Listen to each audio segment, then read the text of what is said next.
Everyone good morning students. आज आपकी एक और क्लास के साथ मैं प्रेजेंट हुआ हूँ विनोदनी पीजी कॉलेज राजौता से और आपके समक्ष में पेश हुआ हूँ गृह विज्ञान यानी होम साइंस। आज आपको मैं होम साइंस के बारे में कुछ जानकारी दूंगा।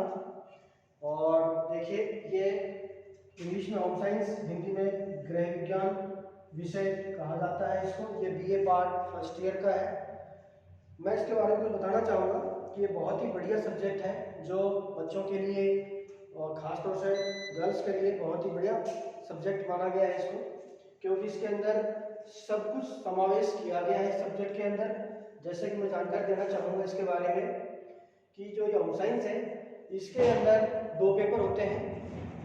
2 पेपर टोटल नंबर्स 200 का होता है, इसमें 100 नंबर का 1 फर्स्ट पेपर और सेकंड 100 नंबर का, यानी दोनों मिलाकर 200 का।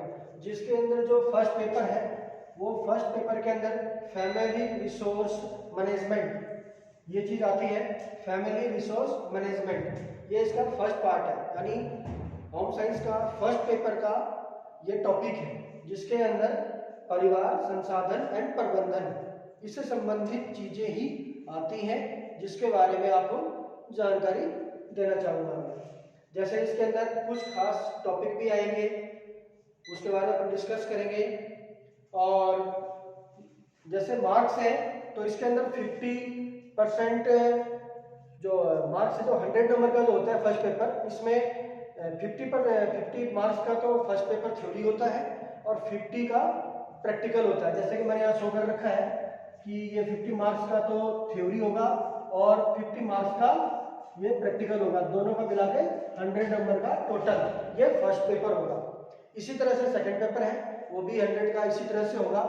और इसके बाद इनमें से आपको पासिंग मार्क्स लाने के लिए 80 नंबर चाहिए और प्रैक्टिकल के अंदर भी सेम प्रोसीजर है इसी तरह से, तो इसका एक प्रैक्टिकल होगा। अब मैं इसके टॉपिक के बारे में बात करता हूँ जिसके अंदर मैंने बताया फैमिली रिसोर्स मैनेजमेंट। तो इसमें पहला जैसे आता टॉपिक आवास, इसमें आपको ये चीज़ बताई जाएगी कि आवास यानी घर, रहने लायक किस तरह से बनाया जाए, कैसे रखा जाए, परिवार कैसे रहे, क्या सुविधाएं होनी चाहिए, क्या दिक्कतें आती हैं और हमारे घर के अंदर जो सुविधाएं हैं वो किस तरह की होनी चाहिए और हमें घर किस तरह का बनाना चाहिए। जैसे कि मैं आपको बताना चाहूँगा कि बहुत सारे मकान बनते हैं, जैसे कि घर चारों से बना दिया, चारों से पैक है, ऐसा नहीं होना चाहिए, हवादार भी होना चाहिए। सभी चीज़ का ध्यान रखना चाहिए कि रोशनी भरपूर आए, अंधेरा ना रहे, है ना, ऑक्सीजन की भरपूर मात्रा हो, विंडो होनी चाहिए, है ना, और उसकी हाइट भी अच्छी होनी चाहिए। जैसे गर्मियों में ज़्यादा गर्मी ना हो, ज़्यादा गर्मी हो तो वो हाइट ज़्यादा रहेगी तो गर्मी कम नीचे महसूस होगी। इसी तरह से उसमें अगला टॉपिक आएगा गृह सज्जा, यानी घर को सजाना। अब घर को सजाना आपको पता है, गृहिणी के लिए घर को सजाना कितनी बड़ी बात है। तो घर के अंदर क्या क्या चीज़ होनी चाहिए, किस जगह पर फ्रिज होना चाहिए, कहाँ पर किचन होना चाहिए, किचन में क्या क्या चीज़ें होनी चाहिए, और इसके अलावा विंडो है, विंडो के अंदर कौन से पर्दे लगने चाहिए, अगर डोर है तो उसमें किस तरह के पर्दे लगेंगे। तो इस तरह की जो चीज़ें हैं किचन में, जो जो चीज़ है सुविधाएं अपने को चाहिए, तो वो क्या क्या चीज़ हो, कहाँ कहाँ पर होनी चाहिए, सुव्यवस्थित होनी चाहिए। तो उसके लिए भी है गृह सज्जा बहुत इंपॉर्टेंट है। फिर अगला टॉपिक आएगा पुष्प सज्जा। पुष्प सज्जा से मतलब है डेकोरेशन। सीधी सी बात है, अपन घर को सुंदर बनाने के लिए डेकोरेट करते हैं। जैसे कि देखते हैं यहाँ शादी ब्याह के अंदर जो कोई फंक्शन वगैरह होता है तो उसके अंदर हम डेकोरेट करते हैं, लेकिन ये तो अलग मैटर हो गया। लेकिन फिर भी घर के अंदर जैसे कोई भी व्रत है, त्यौहार है, तो हम भारतीयों के अंदर हर दिन कोई ना कोई त्यौहार रहता है, उसमें कुछ रहता ही है। तो घर को सुंदर आकर्षक बनाने के लिए एक टॉपिक है पुष्प सज्जा, जिसके अंदर फूलों से घर में रंगोली बनाना, फ्लावर्स लगाना, फ्लावर्स पोट में डालना, टेबल के ऊपर पोट लगाना, है ना, घर के कोने में सुंदर से पौधे लगाना, घर के आंगन में या घर के बाहर पौधे लगाना, है ना, और उसको इस तरह से सुव्यवस्थित करना जिससे घर का आकर्षण और बढ़ जाए, यानी घर को सुंदर। फिर उसका अगला टॉपिक आता है बजट। भाई बजट बहुत इंपॉर्टेंट है, क्योंकि घर के अंदर जितनी इनकम होगी या जितना कुछ आएगा उसी हिसाब से तो खर्च होगा ना।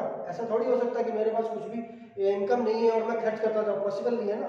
तो इसीलिए बजट का भी इसमें देखा गया है ज्ञान कि बजट कैसा हो, यानी घर के अंदर क्या क्या चीज़ें लानी चाहिए, आनी चाहिए, किस चीज़ की आवश्यकता सबसे ज़्यादा है, पहले उसकी सूची बनाई जाए, वरीयता बनाई जाए कि हमें इस चीज़ की ज़्यादा आवश्यकता है, उसी के हिसाब से ये काम किया जाए, ताकि ये मालूम चल सके कि घर के अंदर जो भी चीज़ हो रही है वो सुव्यवस्थित हो रही है, जिसके अंदर खर्चा ज़्यादा ना हो और उस बजट के अकॉर्डिंग ही काम किया जा सके।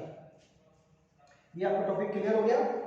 उसके बाद मैं आपको बताना चाहूँगा सेकंड पेपर जो है इसका, यानी बीए पार्ट फर्स्ट का होम साइंस का सेकंड पेपर के अंदर आपका जो रखा गया है वो रखा गया है फूड एंड न्यूट्रिशन। इसका मतलब है कि घर के अंदर गृहस्थ जो भी खाने पीने की चीजें हैं उनसे संबंधित, ये भी सेम प्रोसीजर इसका भी है। इसके अंदर 50 मार्क्स का थ्योरी का आधा पेपर आता है और प्रैक्टिकल 50 नंबर का होता है, दोनों मिला के 100 नंबर हो गए। सेम इसके अंदर भी 18 मार्क चाहिए पास होने के लिए, इसमें भी सेम और टोटल इस तरह से होता है। इसके अंदर भी सेम कुछ टॉपिक है, जैसे कि भोजन। अब सीधी सी बात है, घर है तो घर में लोग हैं तो भोजन करेंगे ही, तो भोजन भी बहुत इंपॉर्टेंट चीज़ है। क्यों है? क्योंकि घर के अंदर किस तरह का खाना बने, किस तरह का नहीं बने, क्या खाना चाहिए और क्या नहीं खाना चाहिए। रीज़न ये है कि घर में हर आयु वर्ग के लोग रहते हैं। घर में बूढ़े भी हैं, माँ बाप भी हैं, है ना, सास ससुर भी हैं, पिता भी हैं, है ना, पुत्र भी है, पुत्री भी है ना, छोटे से लेके बड़े तक, यानी घर के अंदर हर उम्र के लोग मौजूद रहते हैं। तो उसके सभी की खाने के सिस्टम जो अलग अलग है। ऐसा नहीं हो सकता कि बच्चे का खाना कोई बुजुर्ग खा रहा हो या कोई बड़ा आदमी खा रहा हो, ऐसा पॉसिबल नहीं है ना। तो सबके लिए अलग अलग डाइट होता है भोजन। तो इसीलिए भोजन का इंपॉर्टेंट ये है कि आपको ध्यान रखने वाली बातें हैं कि भोजन के अंदर क्या क्या चीज़ बने और कितना सिस्टमेटिक और शुद्ध बने, ताकि सभी की पूर्ति की जा सके। उसी तरह से है पोषण। पोषण से तात्पर्य ये है कि हम जो चीज़ भी खाते हैं उसका यूटिलाइज कितना हमारे बॉडी में हो रहा है, हमें इस चीज़ का ध्यान रखना चाहिए। अब ऐसा नहीं है कि हम मार्केट से पिज्जा बर्गर और इस तरह के फास्ट फूड हम खा रहे हैं, लेकिन जो खा तो रहे ठीक अच्छा लगता है, लेकिन वो कितने दिन तक, वो हमारे शरीर को अगर रेगुलर यूज कर रहे हैं तो हमारे शरीर को सूट नहीं करेगा, वो हमारे शरीर के लिए बहुत ही बुरा प्रभाव छोड़ेगा। इसीलिए हमें पोषण का भी ध्यान रखना चाहिए कि हमारे जो चीज़ हम भोजन कर रहे हैं उसमें कितनी न्यूट्रिशन, कितनी पोषण, कितने पोषण तत्व हैं, तो उसका भी विशेष गृहिणी को ध्यान रखना चाहिए। अगला टॉपिक है कैलोरी।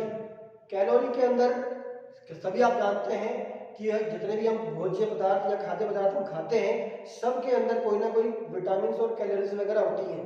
तो इस कैलोरी का भी ध्यान रखना चाहिए। इसलिए ध्यान रखना चाहिए कि खाना सभी खाते हैं, ये भी आपको पता है, लेकिन प्रॉब्लम्स होती हैं। जैसे अधिकतर महिलाओं में देखा गया है कि खून की कमी हो गई, एनीमिया हो गया और बहुत सारी बीमारियां शुरू हो गई, जबकि खाना तो खा रहे हैं ना।